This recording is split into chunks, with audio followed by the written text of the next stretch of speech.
Handsome young বয় কলকাতার বুকের ওপর ঘুরে বেড়াচ্ছে, ফটো থাকা সত্ত্বেও পুলিশ তাকে ট্রেস করতে পারছে না, এর কোনো মানে হয়? কালকে রেডিওতে শুনলাম ড্রাইভার হৃদয় হরণ নিরুদ্দেশ। সে কি রে তাহলে? সবকিছু জানাজানি হবার আগে কলকাতা ছেড়ে আমাকে চলে যেতে হবে, তা নাহলে ভীষণ কেলেঙ্কারির মধ্যে পড়ব। আমি যদি পাবলিক ফাংশনে গান করি, হ্যাঁ মানে অভিজিৎ চৌধুরী গান করবে?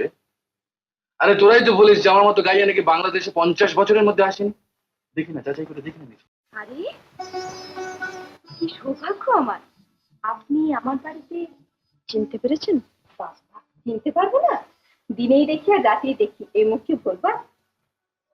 আমি সেই ছবিটার জন্য এসেছিলাম। বুঝতে পেরেছি, কিন্তু অভিজিৎ ঠাকুরপো তো অনেকদিন এখানে আসেননি। আসেননি? না, তাতে কি হয়েছে, আমরা কি কেউ নই?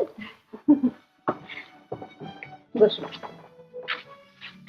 হলেই বা অভিজিৎ ঠাকুরপুর ছবি পেতে দুদিন দেরি, এর মধ্যে কি আমাদের বন্ধুত্ব হতে পারে না? আচ্ছা, আমার ড্রাইভারকে পাঠিয়েছিলাম একটা চিঠি দিয়ে, সেই চিঠি কি পেয়েছেন? কই না তো। আশ্চর্য, লোকটা আজ কদিন হলো নিরুদ্দেশ। তাই নাকি? হ্যাঁ। অভিজিৎ বাবু বুঝি অসীম বাবুর ছেলেবেলার বন্ধু? হ্যাঁ, অভিজিৎ বাবুর গান শুনতে বুঝি খুব ভালো লাগে। মানুষটাকে দেখলে আরো ভালো লাগবে। অত বড় লোকের ছেলে, লেখাপড়া জানে, গান বাজনা জানে, অথচ এতটুকু অহংকার নেই, ঠিক ছেলে মানুষের মতো। আচ্ছা, একটা কথা জিজ্ঞেস করবো? কি? উনি দেখতে কেমন? খুব সুন্দর, তোমার সঙ্গে যা মানাবে না। বলো না, চেষ্টা করবো? আরে দূর, আমি বুঝি তাই বলেছি? না ভাই, এমন করলে আর আমি তোমার কাছে আসবো না।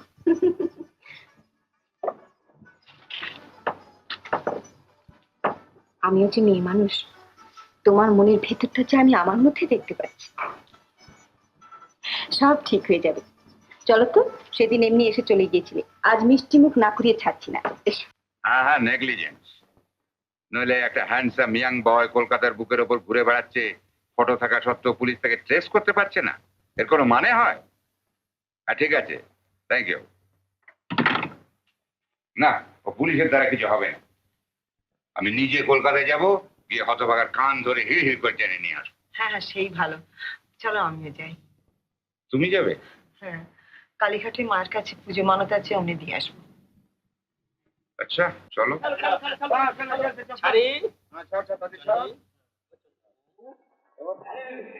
বাবা হরিহর, 10 নম্বর ঘরে 2টি চার 2টি ফল পাঠিয়ে দাও বাবা।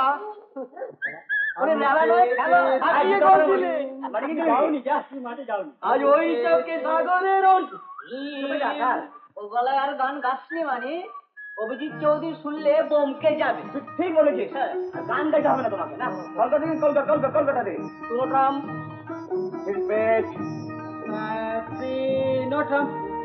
ডাবল অ্যান্টিফিকেশন। এটা আবার কি যন্ত্র?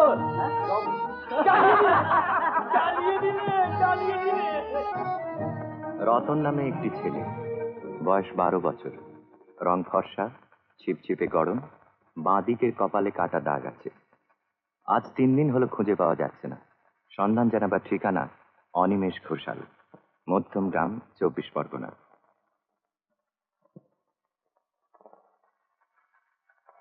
নাম হৃদয় হরণ রায়, পরনে ড্রাইভারের পোশাক, রং ফর্সা, বাড়ি গোবরডাঙ্গা।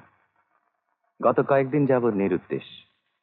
সন্ধান জানাবার ঠিকানা অমৃতলাল মজুমদার, 5 নম্বর মে ফেয়ার রোড, বালিগঞ্জ।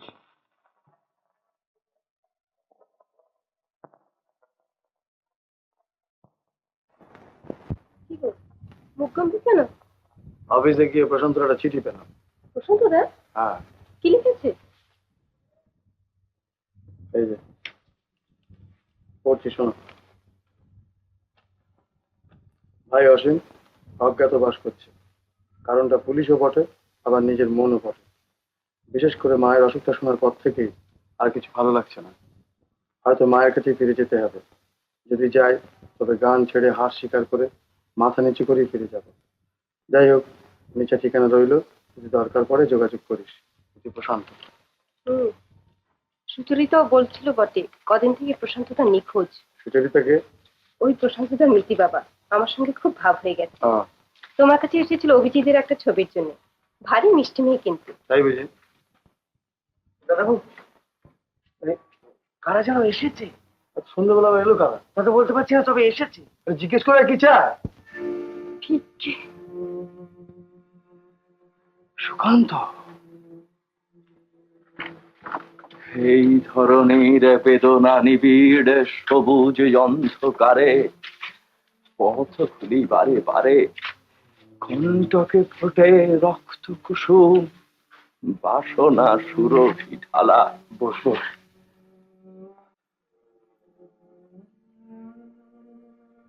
ভালোর দিকেই যাচ্ছিলেন, হঠাৎ খারাপের দিকে গেলেন। ওখানকার ডাক্তারেরা বললেন আমাদের আর কিছু করবার নেই। যাদবপুর হসপিটালে ভিয়েনা থেকে ডক্টর ডেমিল এসেছেন। এখনই নিয়ে গিয়ে অপারেশন করাতে পারলে হয়তো বেঁচে যাবেন। প্রশান্ত ঠাকুরপো কাছে নেই, চোখে অন্ধকার দেখে শেষে তোমাদের কথা মনে হলো। তাই জানি এ রোগের অনেক বিপদ। থাক, এখানে আসবে না তো কোথায় আসবে শুনি? বেশি যখন পড়েছ, ঠাকুরের দয়া সব ঠিক হয়ে যাবে। আচ্ছা, সুকান্ত বসে তৃষ্ণা বেচে আপনার কত টাকা পেয়েছে? দেখুন, তিনি খুব পাওয়ারফুল কবি, এ বিষয়ে কোনো সন্দেহ নেই। আর আমাদের দেশে বুঝতেই তো পারছেন, কবিতার বই কত আর হবে? 8,000 হয়তো খুব বেশি হবে। খুব বেশি না হলো 24,000 টাকা আপনারা ঘরে তুলেছেন। মাত্র 200 টাকা দিয়ে কপিরাইট কিনেছিলেন, তাই না? আজ কিছু মৃত্যু সজ্জায় সাহায্য হিসেবে কিছু না হয় দেন। এ দিতে পারলে তো খুব খুশি হতাম। এখন আমাদের এই লিমিটেড কনসার্ন, বাজারও কম। থাক থাক, বুঝতে পেরেছি। নমস্কার।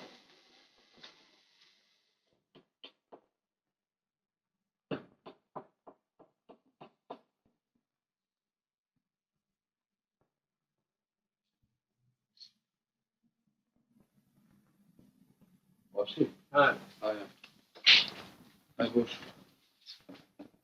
আমি তোর কথা ভাবছিলাম। হ্যাঁ, দেখ অসীম, হ্যাঁ।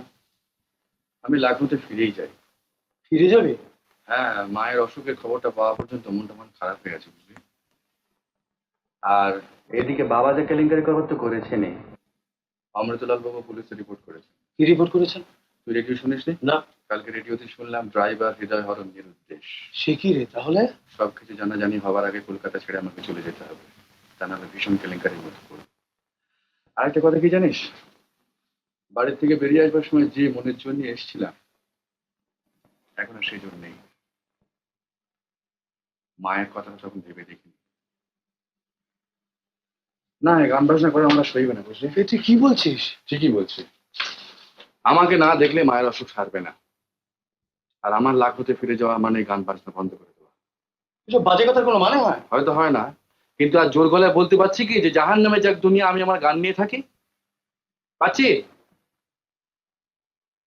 ওদিকে তুই চললি লাখনৌ, ওদিকে লাখনৌ থেকে সুকান্ত এখানে এসে।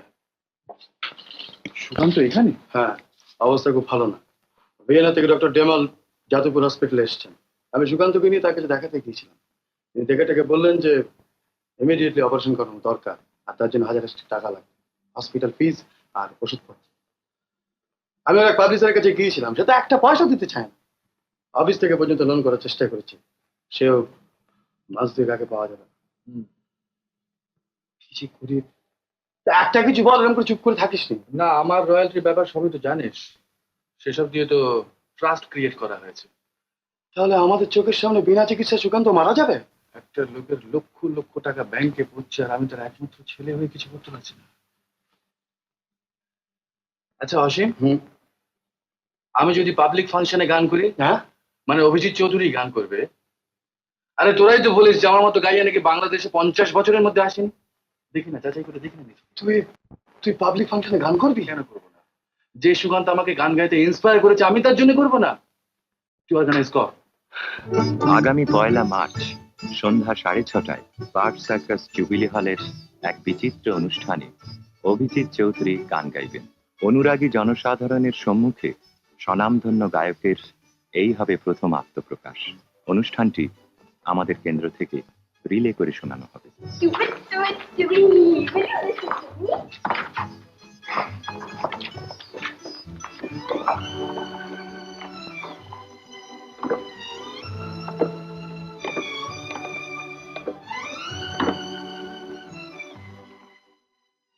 হ্যালো বিশাখা, শোন, শুনেছি অভিজিৎ চৌধুরী গান গাইছে 1 মার্চ সন্ধ্যে 6:30 জুবিলি হল। দাদাকে 2 50 টাকার টিকিট কাটতে পাঠাচ্ছি, তোর আর আমার। টাকাটা কিন্তু দিয়ে দিবি, বুঝেছিস? শোন বিশাখা, 50 নয় 100 টাকার কাটিস। প্রথম দেখবো, কাছ থেকে দেখবো। পোড়ার মুখী।